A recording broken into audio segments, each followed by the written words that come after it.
Welcome back. I'm Dr. Cheek and I'm a licensed clinical psychologist. And today we're going to talk a little bit about grief. But we're not going to talk about it in terms of understanding or talking through what you may experience when you're going through the grieving process. We're going to talk about it in terms of what are the models out there that we tend to utilize to help us understand and explain the grieving process. Now, have you ever had a clinician or a mental health provider use the 5 stages of grief model to explain to you what the grieving process would look like, and have that explanation seem lackluster or seem like it didn't fully encompass everything that you were feeling as it related to your loss? Also, have there ever been times when they explained this model to you and you felt like you were doing it wrong and you felt like you weren't grieving correctly, or you were missing part of it, or that because you didn't feel this stage that somehow you were missing part of that grieving process, or that it didn't happen in a way that they described it, so you were somehow incorrectly grieving your loss? Have you ever wondered if there are other models that better explain what the grieving process looked like in a more holistic manner? And I'm going to answer those questions by first talking about what is the 5 stages of death and dying model, what was it supposed to be utilized for, and what did it truly represent? And I'm going to answer one final question of if it's time for us to possibly retire the use of the 5 stages of death and dying model.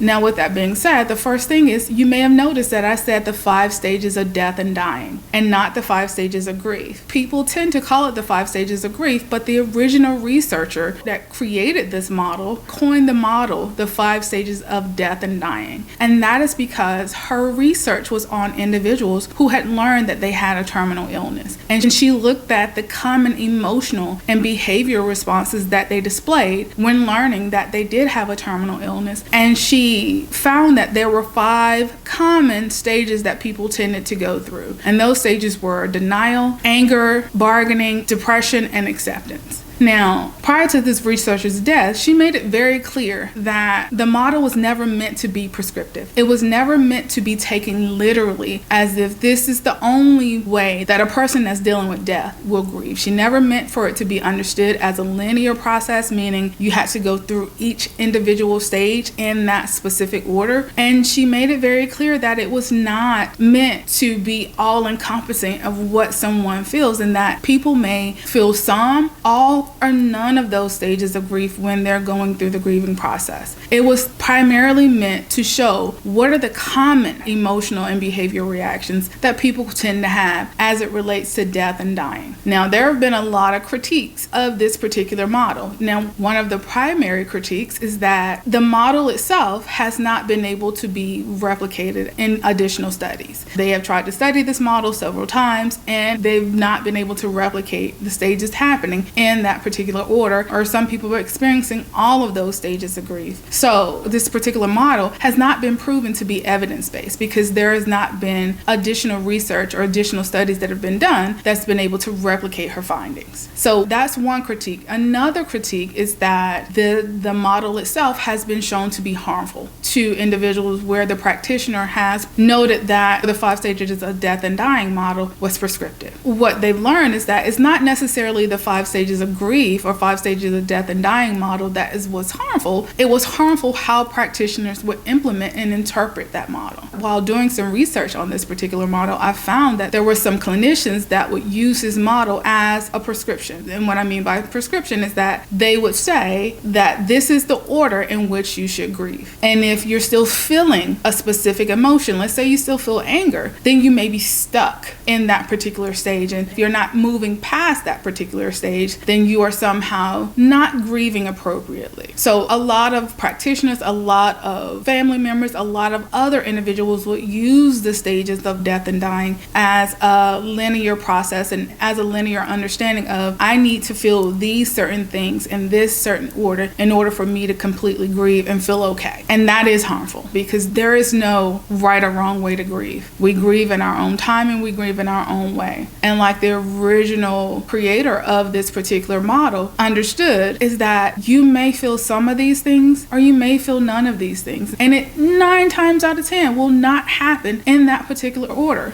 Now, to answer that question of are there other models that may better explain what the grieving process looked like, Yes, there are. So first you have Bowlby and Park's 4 phases of grief model. And their 4 phases of grief model occurs like this. So they have the first phase, and that first phase is shock and disbelief. That second phase is searching and yearning. That third phase is disorganization and repair. And the fourth phase is rebuilding and healing. Now we also have Warden's 4 basic tasks in adapting to loss. And again, this is another 4-step model. And I don't think these have been taken as literal as the 5 stages model, but they use that model to build off of to create the models that they have today. So with Warden's model, the first task is accepting the reality of the loss. The second task is experiencing the pain of grief. The third task is adjusting to the new environment. And that fourth task is redirecting emotional energy. Now we also have Klaas, Silverman, and Nickman's continuing bonding model. Now this continuing bonding model, it focuses on processing grief by forming a new internalized emotional relationship with your lost loved one instead of seeking closure or some type of emotional disconnection from that loved one. Now the one that's most prevalently used, or the one that feels most encompassing of the complexity of grief, is the Strobe and Schutz dual processing model of grief. And that dual processing model is focused on loss and restoration. This particular model looks at the oscillation or the back and forth between dealing with the grief associated with the loss and handling how do you start to restore, how do you start to rebuild your life with this person or this aspect of your life no longer being present. And this model highlights that we have a host of emotions as it relates to the loss, but there's also times where we allow ourselves a break, and it kind of goes back and forth, and we can oscillate between those emotions and between those different orientations throughout the grieving process. It's not a one size fits all. It's not an idea of I feel these overwhelming emotions and then at some point I get to acceptance and I'm okay and I no longer feel these negative or painful emotions. This particular model highlights that there's a likelihood that there will always be a time that you oscillate back and forth between these two orientations of loss and restoration, with dealing with the loss of that person or dealing with the loss itself and restoring or finding a new way of being or your new normal. Now, to answer that final question, is it time for us to retire the 5 stages of death and dying model as an explanation of grief?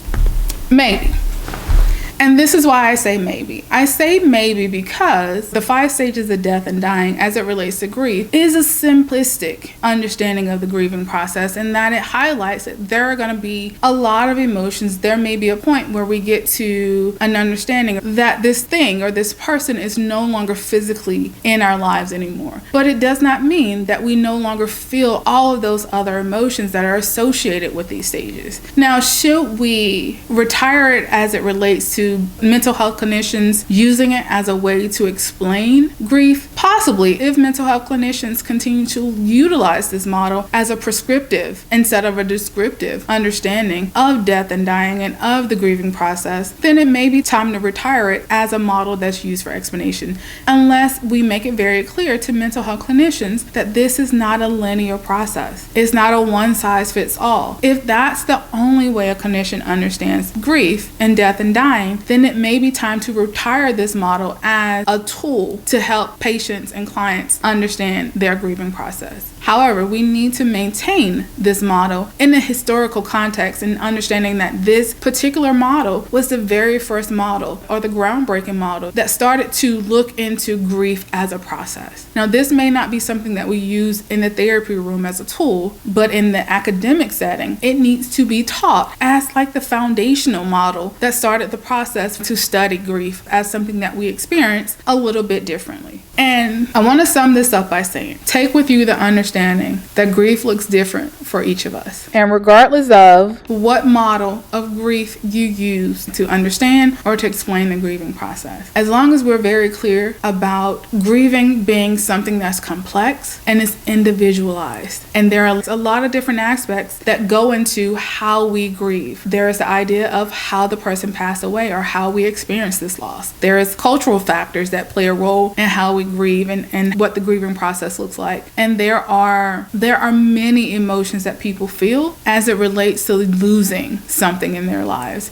Typically, grief is an ongoing process. It feels like this unmanageable roller coaster sometimes when you first experience this loss. However, there may come a time when you're able to feel okay with starting to create your new normal without this aspect of your life or without this person in your life no longer present. And even in those times, there may be times throughout that year, throughout life, that you still feel those painful emotions about that loss. Does not mean you have not fully grieved this person. That just means that meant something to you, or that aspect of your life or that person meant something to you. So, as always, I hope you learned something from this video today. I want you to take the time to jot down any thoughts, questions, or comments you have below. I thank you for listening, and I'll be seeing you again very soon. Thank you.